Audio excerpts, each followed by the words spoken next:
The three slave catchers laughed when they saw the rope tied between two trees crossing the swamp.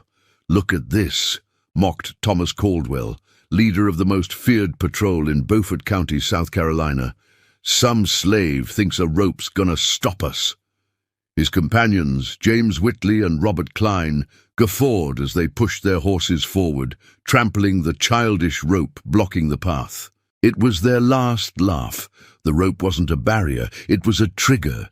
The moment the horses' hooves broke it, 3 tons of cypress logs fell from the tree canopies above, crushing riders and mounts together, pushing them into the deep swamp where they drowned in seconds, trapped under the weight of wood and mud. It was the 14th trap. 47 men had already died this way in 9 weeks, all professional slave catchers, all mocking the same childish trick before drowning. And the man who built each trap, who studied each trail, who calculated each weight and angle with mathematical precision, was a 36-year-old enslaved man named Caleb Johnson, whom they had dismissed as that simple Negro who plays with ropes. But Caleb wasn't playing. He was hunting hunters, and hunting season wasn't over yet.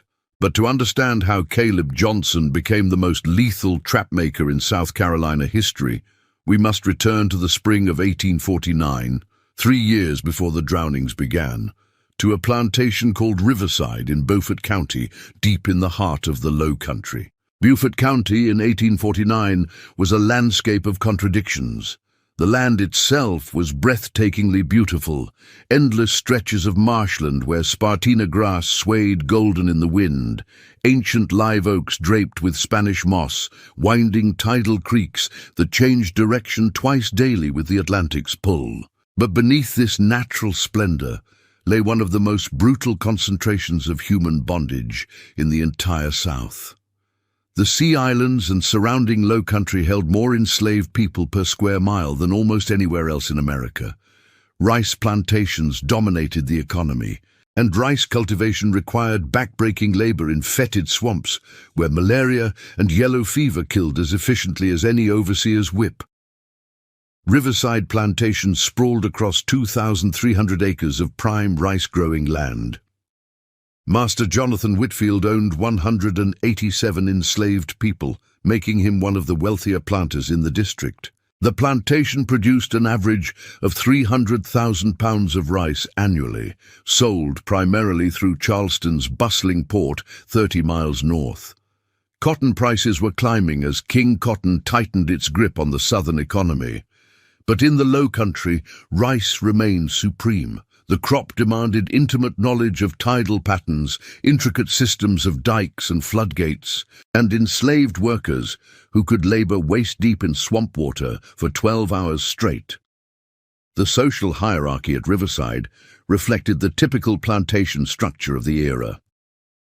At the top sat Master Whitfield, a third-generation planter who had inherited the land from his father.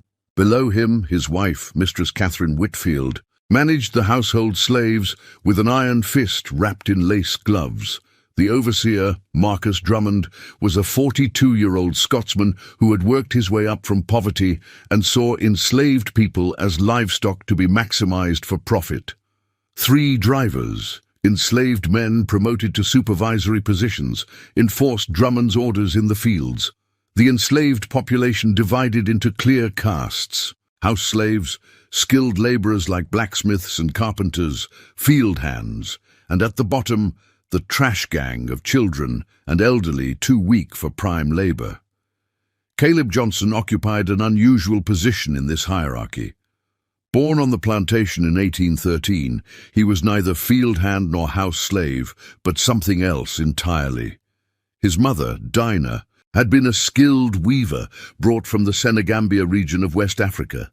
She died when Caleb was 7, but before her death, she taught him something precious: how to read the land. Dinah came from a people who navigated by stars, who understood tides and seasons, who could predict weather by observing birds and insects. She taught Caleb to see patterns invisible to others. By age 12, Caleb had demonstrated an uncanny ability to predict when rice fields would flood, which dikes would fail, where fish would school in the creeks. Master Whitfield's father, recognizing potential profit, assigned the boy to maintain the plantation's complex irrigation system. This role required Caleb to move freely across the property, inspecting gates, clearing channels, and ensuring water flowed properly through the rice fields. It also meant Caleb learned every inch of Riverside's 2,300 acres, every hidden path, every quicksand pit, every deep channel where currents ran treacherous. Caleb was a quiet man, average in height at 5 feet 9 inches, with the wiry build that came from constant movement rather than brute labor. His hands were calloused from rope work, his skin darkened almost black by decades of sun exposure. He had his mother's high cheekbones and wide-set eyes that seemed to look past rather than at people. Other enslaved workers considered him strange, too silent, too observant, spending hours watching water flow or birds migrate. Children thought him simple-minded because he would stare at a tree for 20 minutes, saying nothing. But Caleb wasn't simple. He was studying, learning, waiting. He had married at 22, a woman named Sarah who worked in the big house as a seamstress. Sarah was everything Caleb wasn't, talkative, laughing, full of warmth. She could turn scraps of cloth into beautiful quilts, could hum spirituals that made even the hardest days bearable. Together they had 3 children, a boy named Jacob, now 13, and twin daughters, Hannah and Grace, aged 10. Caleb's life revolved around 3 things: maintaining the waterworks that kept Riverside profitable, teaching his children everything his mother had taught him, and dreaming of freedom.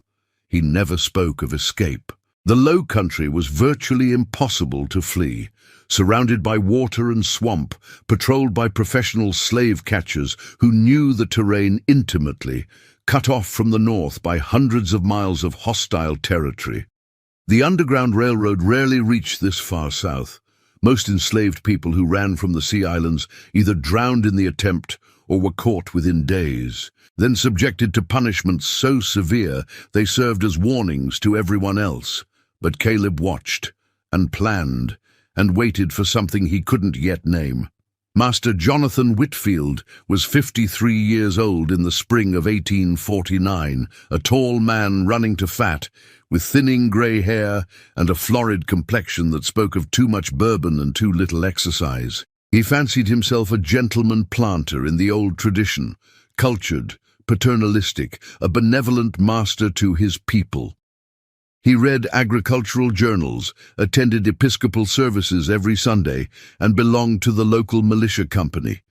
In his own mind, Whitfield was a pillar of civilization, bringing order and Christianity to an inferior race that needed white guidance. The reality was considerably uglier. Whitfield's fortune rested entirely on the labor of human beings he owned like livestock. When rice prices dropped, he sold enslaved children away from their mothers to maintain his lifestyle. When production lagged, he ordered Drummond to increase the whipping quota. He had fathered at least 4 children by enslaved women, never acknowledging them publicly, while privately enjoying the power this gave him. His paternalism extended only as far as his profit margin allowed. His wife, Catherine, was 48, a Charleston belle who had married Whitfield for his money and spent 2 decades regretting it. She channeled her disappointment into tyrannizing the house slaves, finding satisfaction in the small cruelties that reminded her she still had power over someone. She would inspect the cleaning with white gloves, then beat the slave whose area showed even a speck of dust. She insisted on perfection in cooking, then threw plates at the cook if food arrived 1 minute late. Her jealousy of the younger enslaved women whom her husband raped expressed itself in casual violence. A hot iron pressed to skin, scalding water accidentally spilled, glass shards mixed into food. But the true monster at Riverside was Marcus Drummond, the overseer. A lean, hard man with ice-blue eyes and a permanent sneer, Drummond had grown up dirt poor in Scotland, immigrated to Charleston at 19, and clawed his way up through sheer brutality. He believed enslaved people were animals that responded only to pain, and he applied pain with scientific precision. Drummond had invented his own modifications to standard punishment techniques. Whips soaked in brine to increase agony, iron collars with interior spikes that cut the neck with any movement, a sweatbox made of tin that he would place in the sun for hours at a time. Drummond took particular pleasure in breaking strong-willed slaves. He would identify the proud ones, the ones who maintained their dignity despite bondage, and systematically destroy them. His method was simple: find what they loved most, then take it away slowly, methodically, while they watched helpless. A mother who tried to protect her children, sell the children one by one over the course of a year, making her witness each departure. A man who took pride in his skill, assign him to the trash gang, deny him any opportunity to demonstrate competence. Drummond understood that psychological torture could be more effective than physical pain. The three drivers, Job, Samuel, and Peter, occupied the impossible position of enslaved people, given authority over other enslaved people. The system was designed to corrupt them, and it largely succeeded. Job, the eldest at 47, had convinced himself that his cooperation earned better treatment for everyone, that things would be worse without him as a buffer between Drummond and the field hands. Samuel, 33, simply enjoyed the power, taking out his own humiliation on those below him. Peter, the youngest at 28, tried to maintain some humanity, going easier on workers when Drummond wasn't watching, but the system was grinding him down year by year. Riverside Plantation in 1849 was, in other words, a typical institution of Southern slavery, a machine designed to extract maximum profit from human misery while maintaining the fiction of civilized society. Whitfield attended church and quoted scripture. Catherine hosted tea parties for neighboring plantation mistresses. Drummond kept meticulous records of productivity and punishment, and beneath it all, 187 human beings lived in constant terror, their lives and families and bodies treated as commodities to be bought, sold, used up, and replaced. Caleb had witnessed 15 years of this as an adult, watching the machine grind through generation after generation. He had seen friends sold south to the killing fields of Louisiana sugar plantations. He had seen women raped by masters who then sold their own children for profit. He had seen men whipped to death for the crime of looking a white man in the eye. He had watched children grow up knowing they were property, seeing the light die in their eyes as they accepted their condition. But Caleb had also seen something else. He had seen the slave catchers. Beaufort County had a thriving slave-catching industry. Professional trackers earned substantial bounties for returning fugitives, and the work attracted men who enjoyed the chase. These weren't ignorant poor whites. They were skilled hunters who knew the swamps as well as anyone, who could track a man through water, who worked with trained bloodhounds bred specifically for hunting humans. They traveled in groups, heavily armed, and they almost always got their man. The most successful of these was Thomas Caldwell, a fourth-generation low-country native who had grown up hunting alligators and deer in the same swamps where enslaved people tried to hide. Caldwell employed a rotating crew of 6 to 10 men, owned a pack of 12 bloodhounds, and boasted a 93% success rate in recovering fugitives.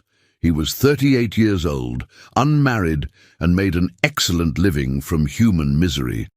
In the past 5 years, Caldwell and his crew had captured and returned 74 escaped slaves, earning an average of $50 per head. Most of these captures resulted in brutal public punishments designed to deter others from running. Caleb had watched Caldwell work several times. In the fall of 1846, a field hand named Abraham had run after his wife was sold to a planter in Georgia. Abraham lasted 4 days before Caldwell's dogs found him hiding in a cypress grove 8 miles from Riverside. Drummond had Abraham whipped 100 times in the plantation yard while every enslaved person was forced to watch, then cut the tendons in his ankles so he could never run again. Abraham died 3 months later from infection. In the spring of 1847, a woman named Phyllis tried to escape with her 2 children after Whitfield sold her husband to a trader. Caldwell caught them the second night, used the children as leverage to make Phyllis surrender without a fight. The children were sold immediately as punishment. Phyllis hanged herself in the quarters a week later. Caleb watched these hunts with his characteristic silence, saying nothing, his face showing nothing. But inside something was calculating, learning, understanding the patterns of how Caldwell hunted. The slave catchers always used the same routes through the swamps, the paths that appeared safest, where water was shallow, where solid ground was wide enough for horses. They relied on their knowledge of the terrain, their confidence that they knew the low country better than any ignorant slave could. They mocked the crude attempts escapees made to throw off pursuit, wading through water, climbing trees, doubling back. To men like Caldwell, hunting enslaved people was sport, easy money, and a service to civilization all at once. But Caleb saw something the slave catchers didn't. He saw men grown arrogant through success, men who assumed their prey would always be weaker, stupider, more desperate. He saw hunters who never considered that they themselves might become prey. And slowly, over years of watching, an idea formed. Not escape. Something else. Something that required patience, planning, and perfect understanding of the very swamps where Caldwell had hunted so many to their recapture or death. Caleb's life at Riverside continued its familiar pattern through the late 1840s. He maintained the irrigation system, fixed floodgates, cleared channels, all while speaking little and observing everything. Other enslaved workers had long since dismissed him as strange but harmless.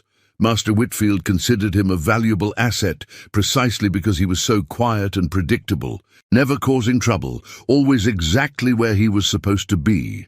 But in the privacy of his own mind, Caleb was drawing maps, mental maps of every trail, every deep channel, every stand of trees large enough to hide falling logs, every patch of quicksand, every tidal pool that looked shallow but dropped away to 6 feet of water.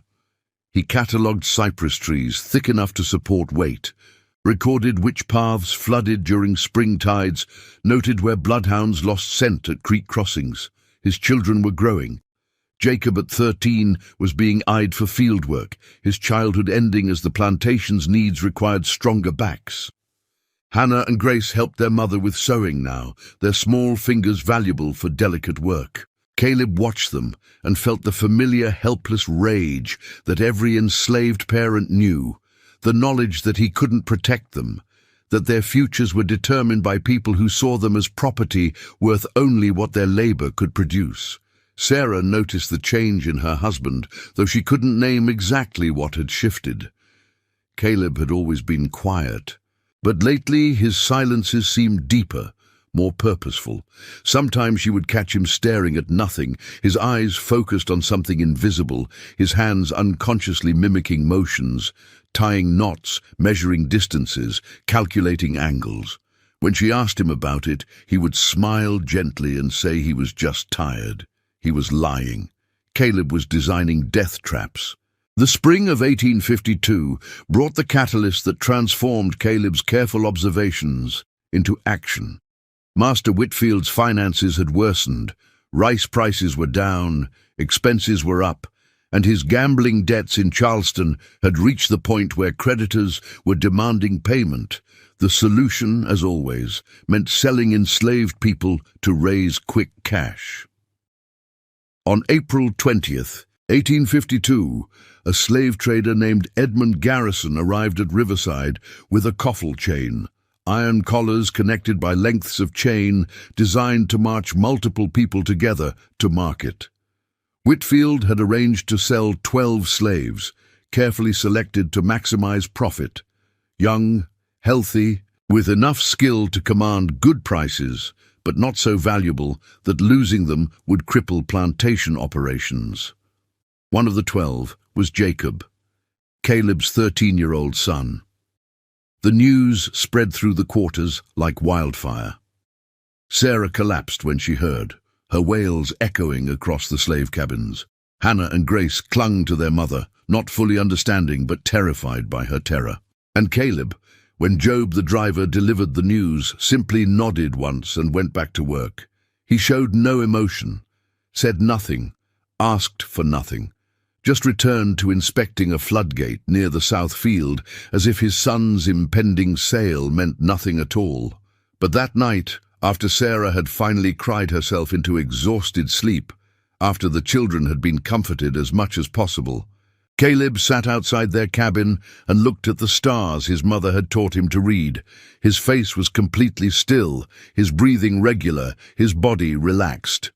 Anyone watching would have seen a man at peace. Inside, Caleb Johnson was becoming something new, not a man planning escape, not even a man planning simple revenge. He was transforming into something the slave catchers of Beaufort County had never encountered, a predator who understood both the hunters and the terrain better than they understood themselves. His mother's people had a word for what Caleb felt in that moment. In her language, it meant the patience of the crocodile, the ability to wait perfectly still beneath the water's surface, invisible, until the moment to strike became inevitable. Caleb decided he would not kill Whitfield or Drummond or Garrison. That would be too quick, too obvious, and it wouldn't change the system. Instead, he would do something that had never been done in the Low Country. He would make the system eat itself. He would make the slave catchers, those men who profited from hunting human beings, who made escape impossible, who were the true enforcers of the entire structure, afraid to hunt. The plan formed with crystal clarity over the next 3 days, while Caleb continued his work and showed no outward sign of anything changing. He would create a series of traps along the routes slave catchers always used. The traps would appear harmless, childish even, simple ropes, obvious obstacles, things that confident hunters would dismiss or trample without thought, but each would be a trigger for something lethal. The genius of Caleb's plan was its simplicity. He wouldn't try to hide the traps. He would make them visible, make them look crude and desperate, make them seem like the pathetic attempts of terrified fugitives. The slave catcher's own arrogance would be the deadliest component. They would see a rope across a path and laugh at the ignorance of whoever placed it there. They would break through it without hesitation, and they would die. Caleb had 3 advantages no one else possessed. First, he knew the exact routes Caldwell and other catchers used. He had watched them for years. Second, his role maintaining irrigation meant he moved freely across not just riverside, but neighboring plantations, giving him access to miles of territory. Third, his reputation as simple meant no one would suspect him of intelligence sufficient to plan anything complex. On April 23rd, Edmund Garrison's coffle marched away from Riverside, 12 people chained together at the neck, including 13-year-old Jacob, headed to Charleston's slave market. Sarah tried to run after them, screaming her son's name until Drummond had her restrained and threatened with a whipping if she didn't quiet down. Caleb stood at the edge of the quarters and watched his son disappear down the road. The boy looking back once, with eyes that pleaded for a father's protection that would never come. Caleb's face showed nothing, but something behind his eyes had turned to ice. That night, he began building the first trap. Caleb had chosen his first target location with extreme care. 3 miles north of Riverside, a well-used trail cut through dense swampland, where the water ran dark with tannins and cypress knees jutted from the muck like wooden teeth. The trail was popular with slave catchers because it connected several plantations and provided solid enough footing for horses, while still being narrow enough that fugitives couldn't easily slip past pursuit. Thomas Caldwell had used this exact path to catch Abraham back in 1846.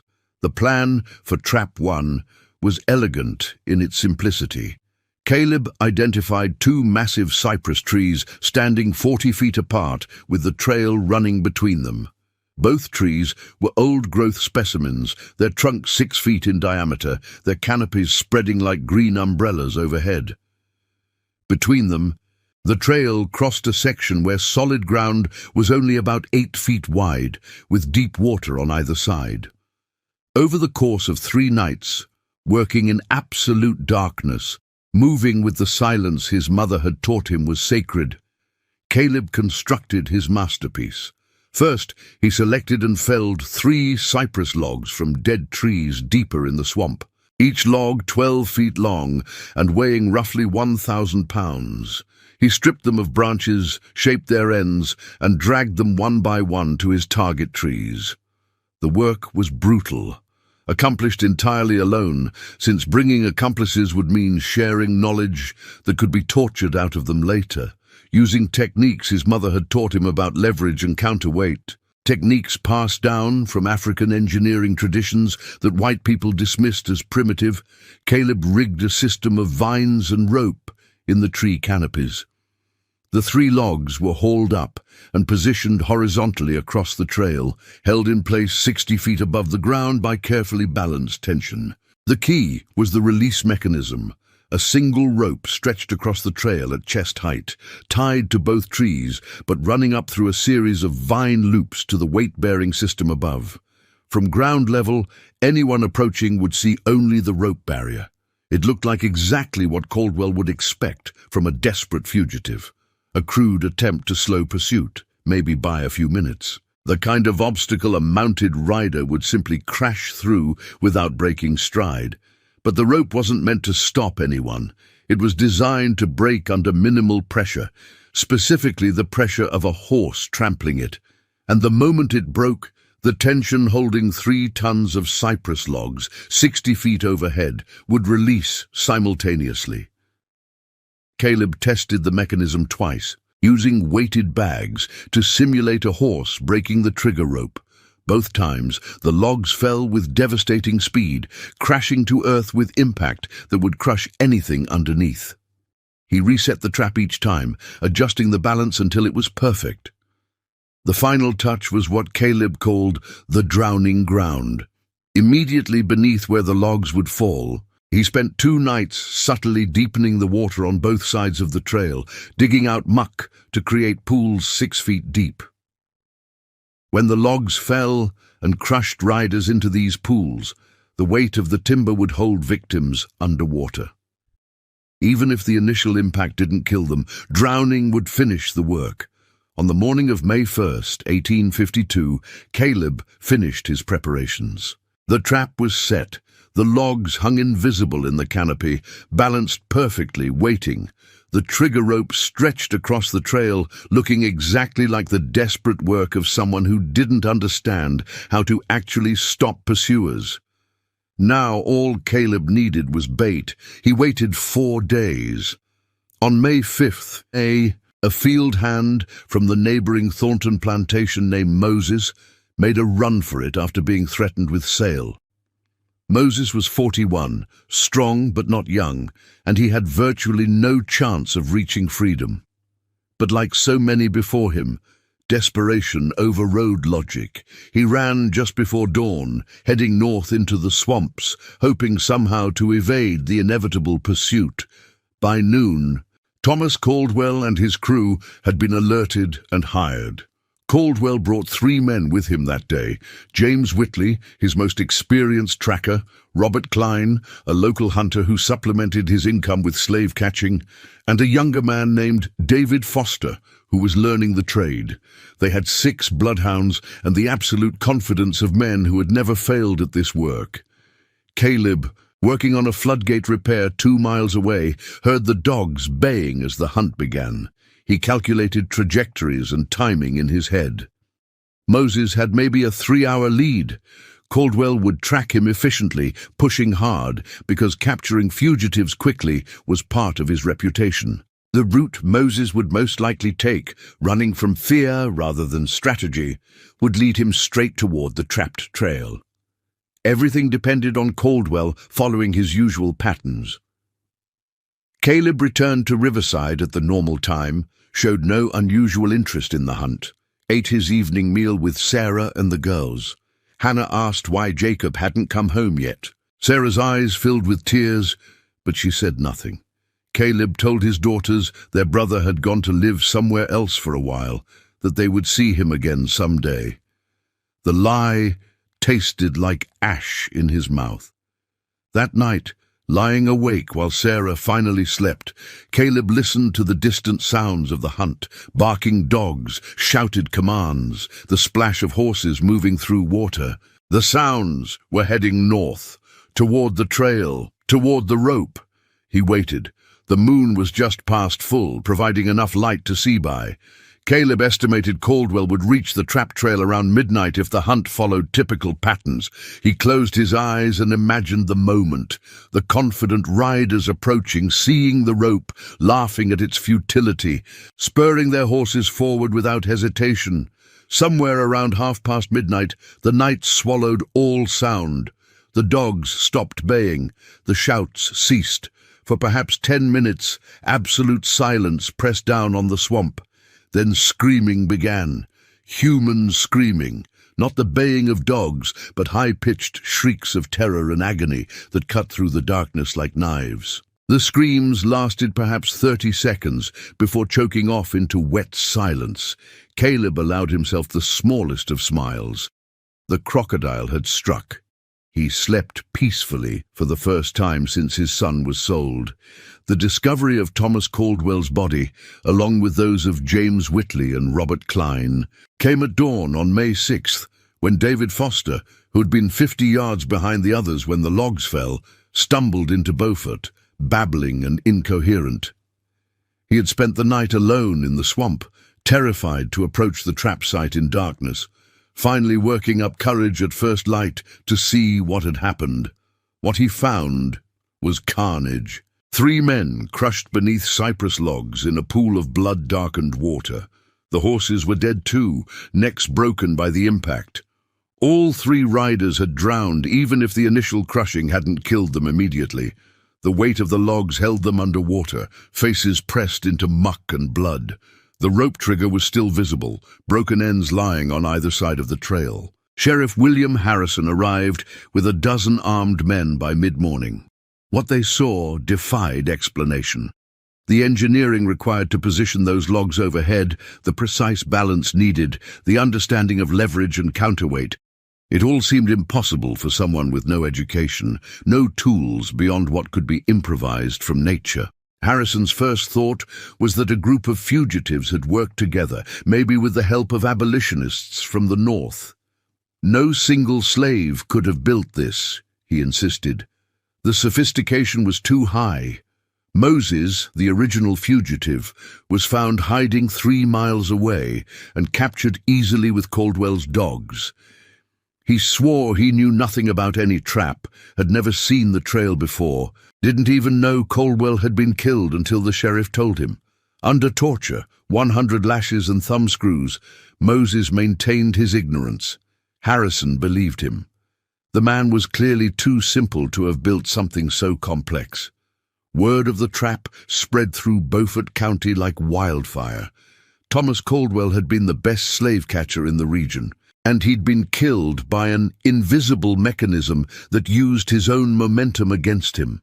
The other catchers began looking at the swamps differently, wondering what else might be waiting in the canopies or beneath the water. But after a week of heightened tension, practical economics reasserted themselves. Caldwell's death had created a vacuum in the slave-catching business, which meant opportunity. New hunters moved in to claim his territory and customers. The bounties were too good, the work too profitable. Within 2 weeks, the hunts resumed at normal frequency. Caleb had expected this. He was counting on it. He built Trap 2 in early June, using a different mechanism, but the same principle of appearing crude while being devastatingly effective. This time, he chose a creek crossing where the water ran shallow over rocks, a natural ford that slave catchers used regularly because it was one of the few places horses could cross easily. The trap exploited the difference between low tide and high tide.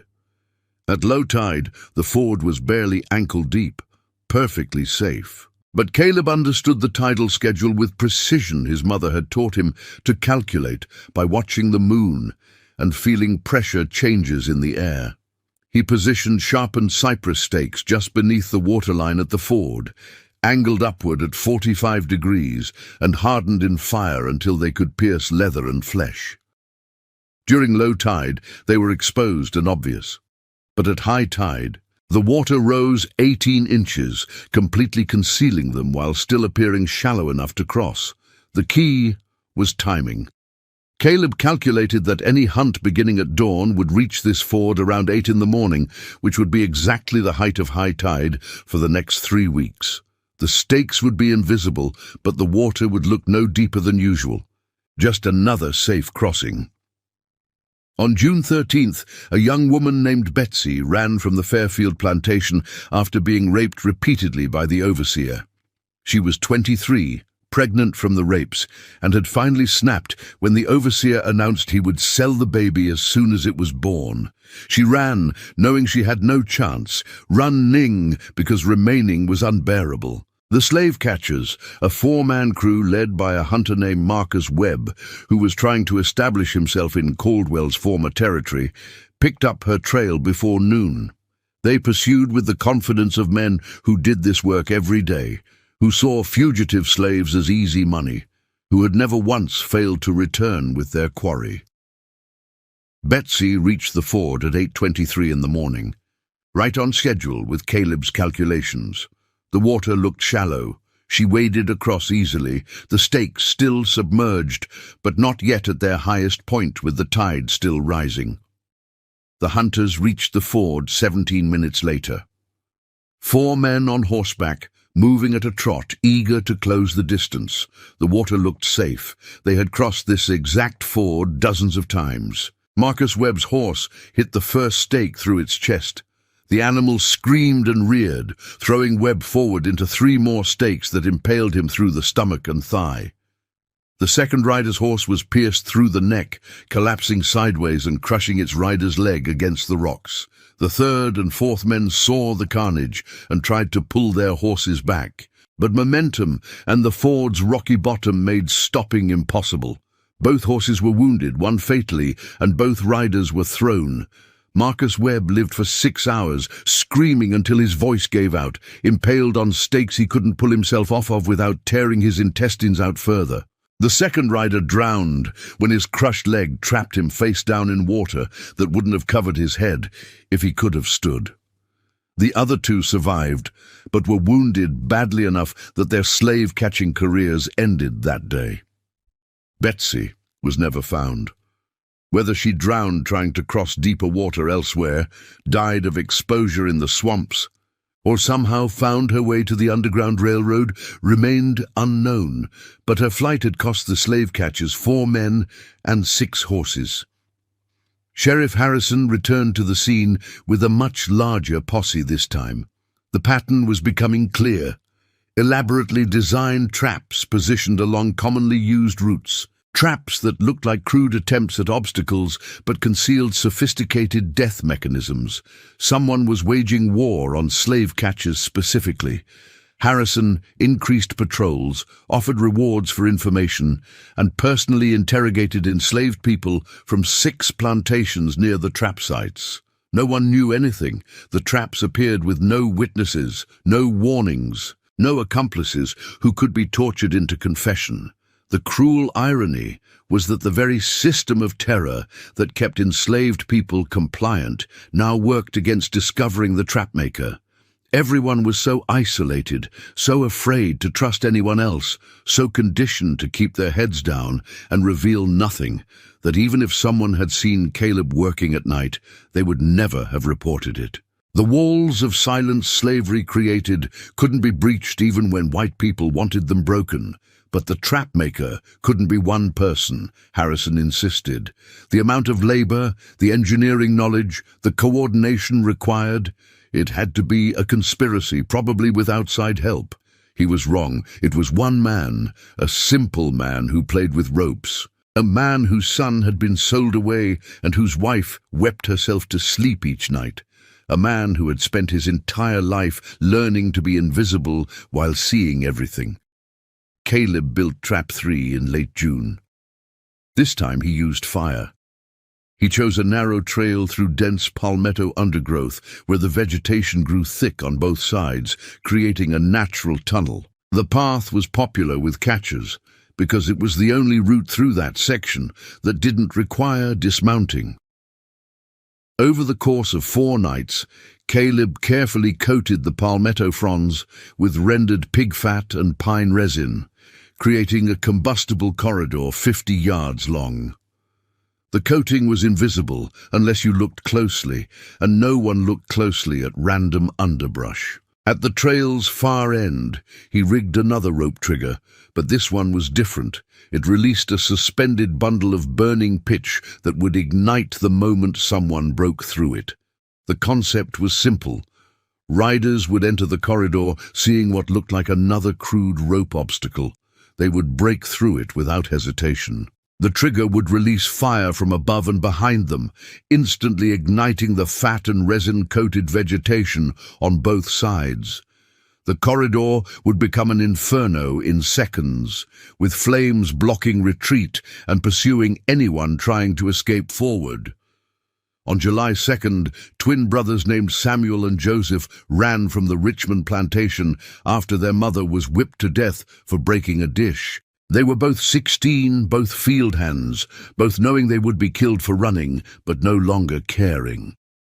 They fled south into the dense palmetto country. The slave-catching crew that responded was led by a man named Robert Jennings, along with his son William and 2 hired hands, 6 men total, all mounted, all armed, all confident. They picked up the twins' trail by mid-afternoon and pushed hard to catch them before nightfall.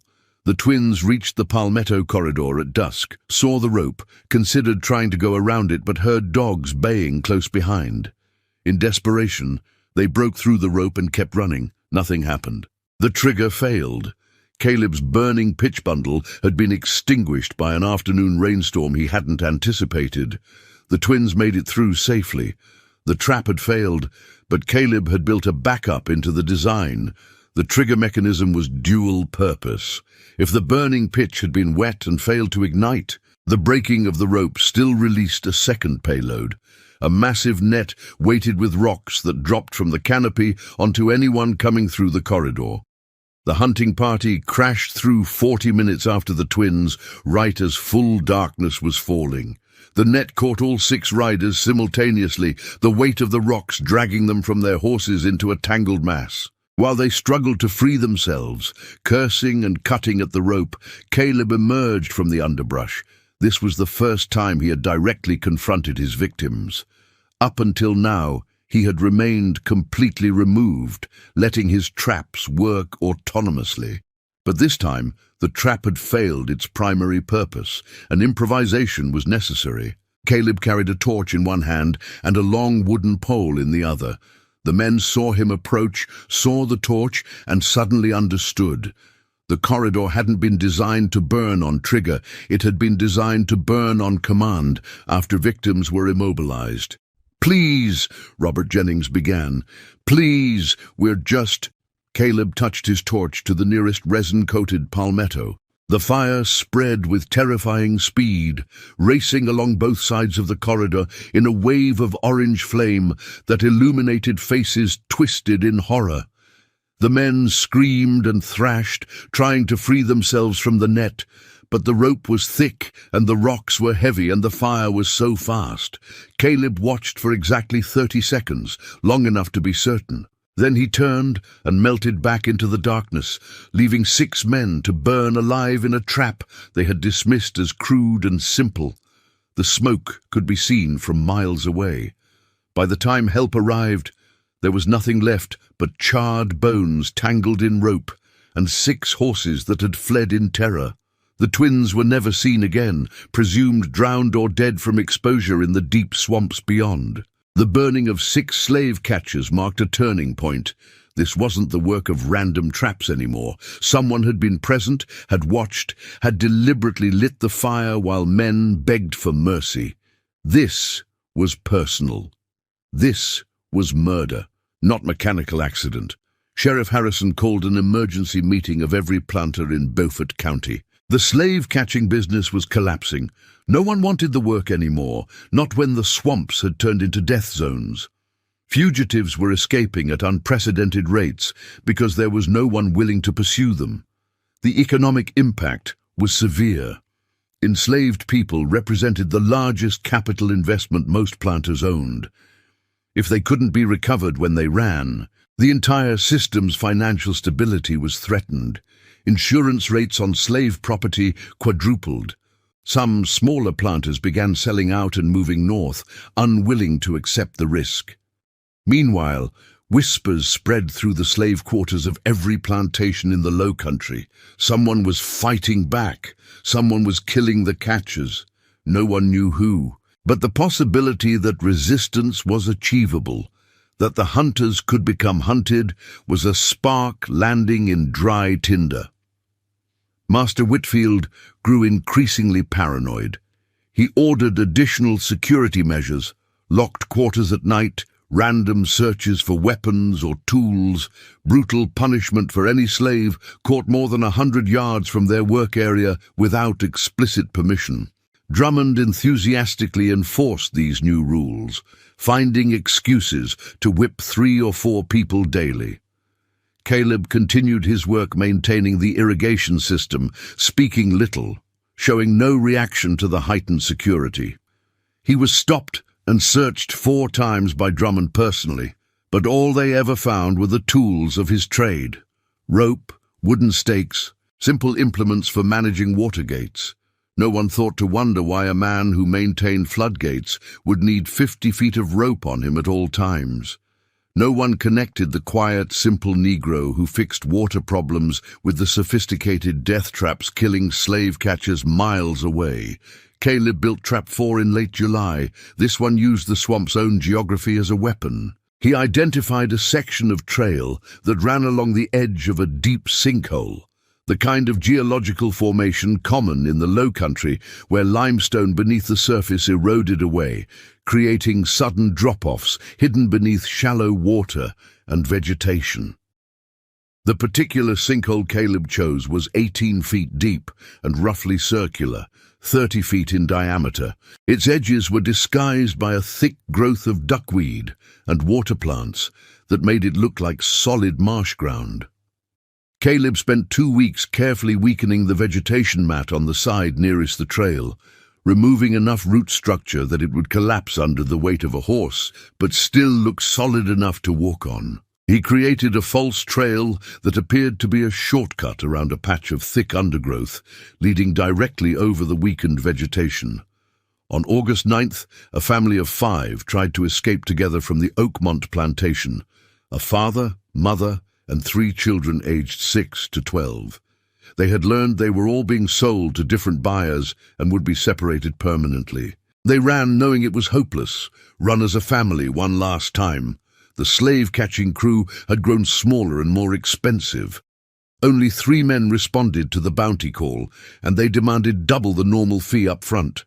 They were nervous, suspicious of every trail, checking overhead constantly for falling logs, using long poles to probe water before crossing. But they didn't check the vegetation mat that looked like solid ground. The father and eldest child made it across. Their combined weight wasn't quite enough to break through. But when the 3 catchers and their horses attempted to follow, the vegetation gave way instantly. All 3 riders and mounts plunged into the sinkhole, thrashing in water too deep to stand in, while mud and decomposing plant matter turned the water opaque. 2 of the 3 men drowned within minutes, dragged under by their equipment and heavy boots.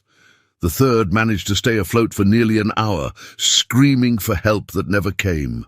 The swamp swallowed him slowly while the family he'd been hunting watched from the trees, then continued their flight. The family was caught 3 days later by a patrol from a neighboring county. The father was hanged immediately as an example. The mother and children were sold separately, scattered across 3 states. But the 3 slave catchers were dead, and the count was now rising to numbers that could no longer be dismissed as unfortunate accidents. By the end of August 1852, 17 slave catchers had died in 9 weeks. 17, some crushed by logs, some impaled on stakes, some burned alive, some drowned in sinkholes. Every single death occurred along commonly used trails, in traps that looked crude, but functioned with lethal precision. The professional slave-catching industry in Beaufort County had effectively ceased to exist. Men who had made their living hunting fugitives found other work. Dogs were sold, equipment was abandoned. The financial calculation no longer made sense. The risk of death had become too high relative to the $50 bounties. And the absence of slave catchers meant fugitives actually had a chance. Not a good chance, but a chance. Some drowned, some died of exposure, but some made it north, reaching the underground railroad stations that were beginning to establish routes into the deep south. For the first time in decades, enslaved people in the low country could run without the absolute certainty of being caught within days. Sheriff Harrison knew he was facing someone with detailed knowledge of every trail, every water route, every technique the catchers had used. Someone who understood the territory perfectly and had both the intelligence to design sophisticated mechanisms and the patience to implement them over months. Someone who moved unseen, worked alone, and left no evidence beyond the traps themselves. Harrison compiled a list of every enslaved person in the county with the skills and opportunity to build the traps. Blacksmiths who could work metal, carpenters who understood construction, field hands who knew the swamps. The list numbered over 300 people. Caleb Johnson was on that list. Maintains irrigation at Riverside, moves freely, knows swamps, simple-minded but capable with rope. Harrison interviewed him personally in mid-September. Caleb stood with his hat in his hands, eyes downcast, speaking in the slow, careful way enslaved people learned to speak with whites. Yes, master, he knew the swamps. No, master, he never saw anyone building traps. Yes, master, he heard about the catchers dying. Terrible thing, master. He didn't know who could do such terrible things. Harrison watched him carefully, but all he saw was what everyone saw, a quiet, simple Negro who fixed water gates. Not a man capable of engineering death mechanisms that had baffled the county's best minds. The interview ended. Caleb returned to work. That night, he built Trap 5. The systematic elimination of slave catchers continued through September and into October. Trap 5 used a variant of the drowning technique, creating a false bottom in what appeared to be a shallow stream crossing. Trap 6 employed a landslide of carefully loosened boulders. Trap 7 was another fire corridor, this time with a backup ignition system that couldn't be defeated by rain. Each trap claimed between 2 and 5 victims. The total death toll climbed to 29 by mid-October, then 34, then 39. Every professional slave catcher in Beaufort County was either dead or had fled the work. Some had left the county entirely, unwilling to risk hunting in swamps that had become graveyards. The economic impact rippled outward. Plantation values dropped as the risk of slave flight increased. Some planters hired private armed patrols to watch their property, but these men refused to pursue fugitives into the swamps. They would guard boundaries, but nothing more. Insurance companies began refusing to issue policies on slave property in Beaufort County at any price. Master Whitfield was quietly going bankrupt. Rice prices remained low, his gambling debts were accumulating, and now the value of his human property had plummeted because he couldn't prevent or recover from escapes. He began drinking heavily, screaming at servants over minor infractions, threatening to sell half his workforce just to make ends meet. Sarah approached Caleb one night in late October with a question she'd been afraid to ask. "It's you, isn't it?" she whispered. "The traps. It's you." Caleb looked at his wife, the woman who had given him 3 children, who had stood by him through 15 years of bondage, whose eyes still held tears for the son who had been sold. He considered lying, protecting her through ignorance. But Sarah deserved the truth. "Yes," he said simply. She was silent for a long moment, then, "How many?" 43. Sarah's hand went to her mouth. "Caleb, they'll kill you if they find out. They'll kill all of us." "I know." "Then why?" "Because Jacob is gone." Caleb's voice was soft, but carried a weight that made Sarah stop breathing. "Because they sold our son like he was a horse. Because they rape our women and sell our children and work us until we die, and they call it civilization. Because the catchers were what made escape impossible. Without them, some people have a chance, not many, but some. And when they catch you? They won't. I'm too simple, too quiet. Just a Negro who fixes water gates." Sarah studied her husband's face in the dim light from their cabin's hearth. She saw the man she had married, but also something new, something hard and cold and absolutely implacable, the crocodile beneath still water. 43, she repeated. "And I'm not finished." She should have been horrified, should have begged him to stop, should have thought of their daughters, of the danger he was bringing to their family. But Sarah had lived her entire life as property, had been bought and sold and used, had watched her son taken in chains while her husband stood powerless, had experienced every degradation and humiliation the system could devise. "Good," she said finally. "Kill them all." Caleb built Trap 8 in early November. This one represented an evolution in his technique, not just a single mechanism, but a sequence that would channel victims from one danger into another. He chose a section of trail that ran through a narrow ravine where water ran fast over rocks. The trail was popular because it provided solid ground on both sides of the water and led towards several plantations. Caleb turned it into a killing box. First, he blocked the trail's normal path with fallen trees positioned to look like storm damage, forcing riders to detour into the ravine itself where the water ran. Second, he rigged the ravine's north side with the now familiar falling log mechanism, triggered by movement through a certain section of the water.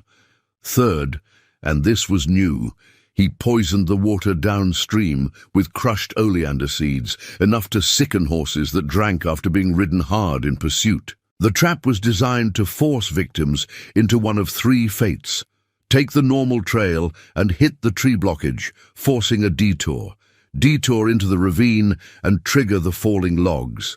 Survive the logs, but have horses drink poisoned water downstream, stranding the riders miles from help in hostile swamp with no mounts. On November 7th, a large-scale escape attempt involved 9 enslaved people from 3 different plantations. They had coordinated through the underground network of communication that connected quarters across the county, planning to run together and split up once into deep swamp, making pursuit harder. A militia company responded rather than slave catchers, 23 armed men, most on horseback, organized more as a military operation than a simple fugitive recovery. The militia's commander, Captain Richard Thornton, was confident that overwhelming force would succeed where individual catchers had failed.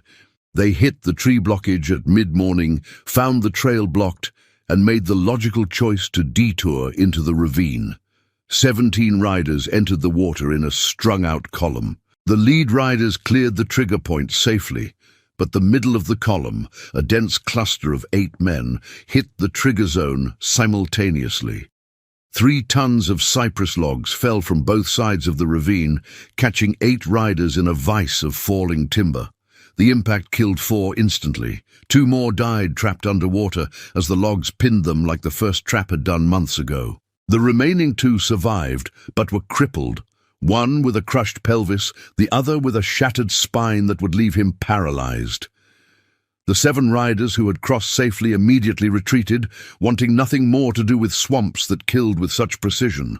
The 5 riders still behind the blockage heard the screaming, saw the carnage, and also withdrew. None of the militia pursued further. Captain Thornton reported that hunting fugitives in Beaufort County swamps was now a military impossibility. The terrain had been turned into a death trap that claimed 8 lives and crippled 2 more in a single morning. All 9 fugitives escaped. Some were recaptured weeks later in other counties. Some drowned. Some reached freedom. But they got away, which was what mattered. The death toll was now 47, achieved in exactly 9 weeks, as Caleb had originally calculated. The response from the white community was panic bordering on hysteria. If a full militia company refused to pursue fugitives, then the entire system of slavery control had broken down, without the ability to recover runaways, without the deterrent of certain capture. What was to stop mass escapes? What was to prevent coordinated uprisings? Governor John Richardson called an emergency session of the state legislature. The Beaufort situation was declared a crisis. Rewards totaling $5,000 were offered for information leading to the trapmakers' capture. Professional bounty hunters from as far away as Virginia were recruited to come south. None of it mattered. The bounty hunters arrived, looked at the swamps, looked at the casualty reports, and quietly departed. The rewards went unclaimed because no one had information. Caleb worked alone at night and left no witnesses. The crisis continued. In the slave quarters across Beaufort County, a different kind of conversation was happening. People who had lived their entire lives in hopeless bondage were suddenly discussing escape as a real possibility. The catchers were gone. The militia wouldn't pursue into the swamps. Yes, the journey north was still nearly impossible. Yes, most would still die in the attempt, but some were making it. The Palmers from Riverside, the twins Samuel and Joseph who vanished, the family of 5 whose trail went cold. Stories spread of people who ran and weren't caught, who disappeared into legend, who might be free. Master Whitfield called a meeting of all Riverside's enslaved population in late November. Drummond stood beside him with a whip. Whitfield announced that security would be quadrupled, that anyone caught outside their quarters after dark would be shot on sight, that any escape attempt would result in 10 people being sold south, regardless of who actually ran. The enslaved workers stood silent, eyes downcast, showing nothing. But Caleb felt the difference. There was fear, yes, but underneath it something new, the faintest glimmer of possibility. That night, a field hand named Thomas approached Caleb's cabin after dark, risking death to speak with him. Thomas was 26, strong and clever. He had a wife and newborn daughter. "Is it true?" Thomas asked quietly. "Are you the one?" Caleb could have denied it, should have denied it for safety, but he saw in Thomas's eyes the same desperation he had felt when Jacob was sold. The same rage at watching your family treated as property. "What do you want?" Caleb asked instead. "To run. Me, my wife, my baby. We want to go north. But I don't know the swamps like you do. I need to know which ways are safe, which ways you've made safe." Caleb studied the younger man. Helping him was risk, but he had built the traps for exactly this purpose, not vengeance alone, but creating escape routes that bypassed the areas where catchers had hunted most effectively.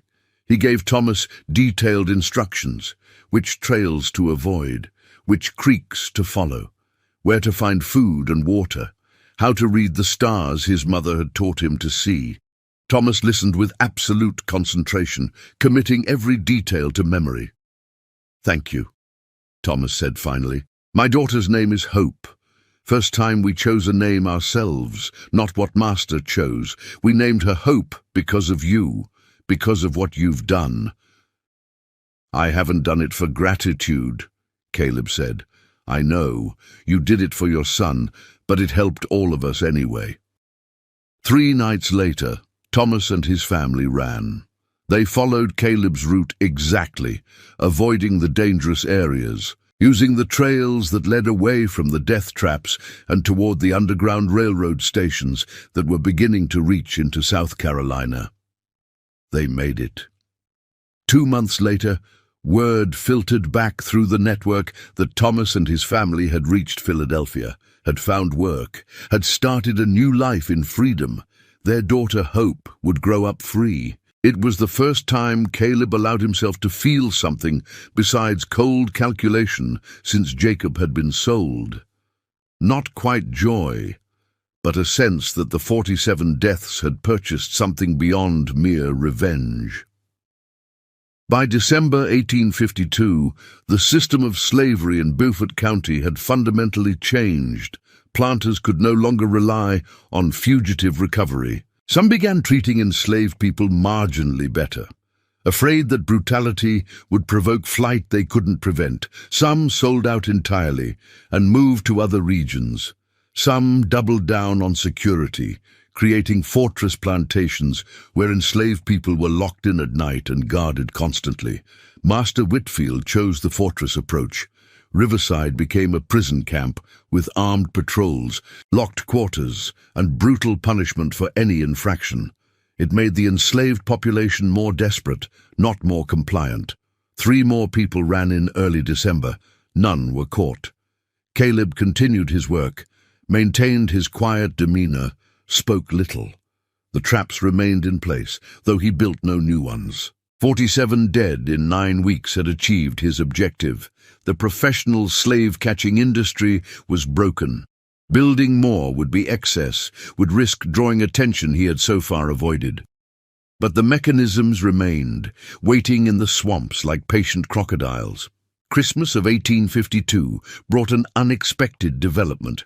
A northern newspaper, the Boston Liberator, ran a story about the Beaufort phenomenon: 17 slave catchers dead in suspicious accidents, 47 total casualties from traps of unknown origin, and the complete collapse of fugitive recovery operations in coastal South Carolina. The abolitionist movement seized on the story as evidence that enslaved people were fighting back, that resistance was possible. The article terrified the South and electrified the North. Debates raged in Congress about whether federal troops should be deployed to restore order in Beaufort County. Abolitionists celebrated the unknown trapmaker as a hero. Southerners called for immediate military intervention. In the end, nothing happened. Federal troops weren't deployed. The traps remained. Fugitives continued to escape at unprecedented rates, and Caleb Johnson continued fixing water gates while the world debated the work of his hands. Sarah died in February 1853, not from violence, but from what she called a broken heart that finally stopped beating. The loss of Jacob had destroyed something in her that couldn't be repaired. She grew weaker through the winter, stopped eating, stopped caring. One morning, she simply didn't wake up. Caleb buried her in the slave cemetery behind the quarters, where no marker would record her name or the fact that she had once been a living human being. Hannah and Grace, now 11, clung to their father and asked why everyone they loved kept disappearing. "Because we're property," Caleb told them gently, "and property can be taken, but someday that's going to change. I promise you that." He built no more traps after Sarah's death, but the existing ones continued to function. In March, 2 bounty hunters from Virginia who didn't believe the warnings about the Beaufort swamps tried to pursue a fugitive. They died in Trap 2, impaled on the stakes Caleb had positioned in the tidal ford. Their bodies weren't found for 3 weeks. The count reached 49, Then, in April, a final attempt by a company of hired men from Georgia added 3 more deaths, bringing the total to 52 across 11 months. Then it stopped. Not because the traps failed, but because no one would hunt anymore. The word had spread too far, the casualties too high. Beaufort County swamps were a death zone, and no amount of bounty was worth the risk. Caleb lived 19 more years, continuing his work, maintaining Riverside's irrigation system, speaking little, watching Hannah and Grace grow into young women. He saw the Civil War begin in 1861. He watched Union troops occupy Beaufort County in 1862, liberating the enslaved population. He was present when the Emancipation Proclamation was read aloud in 1863, officially ending slavery in the rebellious states. He lived to see his daughters marry free men, lived to see grandchildren born into freedom, lived to watch the 13th Amendment permanently abolish slavery throughout the United States in December 1865. Caleb never spoke publicly about the traps, never claimed credit, never confirmed or denied his role. But in the close communities of formerly enslaved people in the Low Country, the story was preserved carefully, passed from generation to generation. The quiet man who had turned the swamps into weapons, the father who avenged his stolen son by killing 47 slave catchers. The engineer who broke the system with rope and logs and perfect patience. Historical records confirm the essential facts. Between May and December 1852, at least 47 professional slave catchers died in Beaufort County, South Carolina, in a series of sophisticated traps that were never attributed to any individual. The slave-catching industry in the region collapsed completely. Fugitive escape rates increased by over 300% in 1853 compared to 1851. The Beaufort phenomenon was debated in Congress and covered in newspapers across the nation.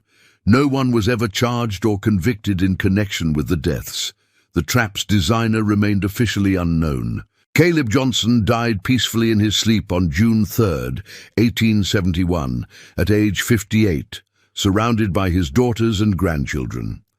He was buried in a cemetery for freedmen outside Beaufort, where a simple marker reads, Caleb Johnson, born enslaved, died free. But among his descendants, another legacy was preserved. The knowledge that their ancestor had done something unprecedented in the American experience. He had faced the hunters who made slavery inescapable, who enforced the system through terror and violence, who treated human beings like animals to be tracked and caged. And he had killed 47 of them, using nothing but the very landscape they had used against enslaved people for generations, turned into weapons by a man they dismissed as too simple to be dangerous. The slave catchers had mocked his childish tricks. They laughed at ropes stretched across trails, at obvious obstacles, at mechanisms that seemed too crude to be effective. Their arrogance was the deadliest component of every trap. They never imagined that someone they considered property could be more intelligent, more patient, more strategic than they were. They learned the truth in the moment the logs fell, in the instant the stakes pierced flesh, in the seconds before the fire consumed them. In the terror of drowning while held underwater by timber, they had dismissed as harmless. But by then, of course, it was too late. The swamps of Beaufort County became legendary in the Underground Railroad network. Conductors would route fugitives through the area specifically because it was known to be safe from slave catchers. The death zone that had terrified white hunters became a corridor of relative safety for black fugitives who knew which trails to follow, which traps to avoid, which routes led to freedom. Some estimate that between 1853 and 1861, over 200 enslaved people successfully escaped through Beaufort County, using routes that had been cleared of catchers by Caleb's traps. Not all made it to the north. Many died in the attempt from other causes. But 200 had a chance they wouldn't have had otherwise. And it all came from one man's decision, after his son was sold away from him, to transform grief into action, to stop being prey and become predator, to use the master's own assumptions against them, that enslaved people were simple, ignorant, incapable of sophisticated thought or planning. Caleb Johnson proved them wrong 47 times. 47 men who hunted human beings for profit died because they underestimated someone they owned. 47 times, the system's fundamental lie, that white people were inherently superior to black people, was exposed as the deadly fiction it always was. If you're feeling a complex mixture of emotions right now, satisfaction at seeing oppressors destroyed, horror at the brutality of the deaths, anger that the system forced such choices, grief for the millions who suffered and had no chance to fight back, you should feel all of that. These emotions are appropriate. This history is real. These horrors happened on American soil, in living memory of people whose grandchildren are alive today. Slavery ended in 1865, but its legacies persist. The assumptions that enabled it, that some people are worth less than others, that violence is acceptable to maintain social order, that economic profit justifies human suffering. These toxic beliefs didn't disappear when the 13th Amendment was ratified. We remember Caleb Johnson not to celebrate violence, but to honor resistance, to remember that enslaved people were not passive victims, but active agents fighting for freedom however they could. To understand that when legal systems offer no protection, when society defines you as property, when every institution is designed to crush you, resistance takes forms that peaceful people find disturbing. Caleb wasn't a saint. He was a father whose child was stolen, a husband whose wife died of grief, a human being pushed beyond what any person should have to endure. What he did was brutal. It was also strategic, effective, and accomplished what armed rebellions had failed to achieve. It broke the system of control that made slavery inescapable in his region. The question isn't whether we approve of his methods. The question is whether we understand the circumstances that created them. Whether we recognize that systems of oppression don't end because oppressors voluntarily relinquish power. They end when the oppressed find ways to make oppression too costly to maintain. Caleb Johnson made slave catching too costly in Beaufort County. 47 dead in 9 weeks. The economics changed, the system broke, and 200 people found paths to freedom that hadn't existed before. That's his legacy. Not the violence alone, but what the violence purchased. Not the deaths, but the lives saved. Not the traps, but the trapmaker. The simple man who proved that intelligence, patience, and perfect understanding of your enemy could accomplish what brute force never could. The slave catchers mocked his childish tricks. They died laughing at obstacles they thought were crude. Their last thoughts were probably confusion. How did this happen? How did a rope become a death sentence? They never understood that Caleb wasn't trying to stop them with the rope. He was using their own contempt to blind them to the real danger. The rope was theater. The logs falling from above were the truth, and by the time they understood the difference, 3 tons of cypress timber was already crushing them into the mud. Some say Caleb's ghost still walks the swamps around Beaufort, checking his traps, maintaining the mechanisms that broke the slave catcher's power. It's legend, of course, folklore passed down through generations, but like all good folklore, it contains truth, not supernatural truth, but historical truth. The swamps where Caleb worked his deadly craft did become permanently changed. Even after slavery ended, even after the traps rotted away, those waterways retained their reputation. People avoided certain trails. Stories persisted about which paths were cursed, which crossings were dangerous. The land remembers what happened there, and the descendants of both victims and survivors remember too. If we forget these stories, if we sanitize this history into comfortable narratives about gradual progress and peaceful change, we dishonor everyone who suffered and everyone who fought back. Caleb Johnson wasn't comfortable. His story isn't peaceful, but it's true. And truth matters more than comfort, so we remember. We tell the story. we say his name. We honor the father who lost his son and decided that slave catchers would lose their lives. We acknowledge the 47 men who died because they treated human beings as property and got killed by someone they owned. And we recognize that the fight Caleb fought against systems that dehumanize, against people who profit from oppression, against the comfortable lies that enable brutality, that fight continues. Different battlefield, different weapons, same essential conflict. Never stop fighting, never accept oppression, never forget those who fought before us. Channel their courage, learn from their strategies, finish what they started. Remember Caleb Johnson. Remember the man who turned childish tricks into 47 deaths. Remember the quiet slave who killed the killers. Remember that resistance is always possible, that systems can be broken, that the oppressed can become the hunters if they're patient enough, smart enough, and angry enough. Remember. And carry the memory forward into whatever battles you face in your own time. Because freedom isn't given, it's taken. One rope, one trap, one impossible victory at a time.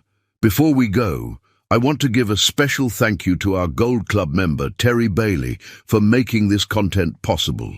Your support keeps these important stories alive. If you'd like to join Terry in supporting this channel, check out the membership options below. Thank you for watching, and I'll see you in the next story.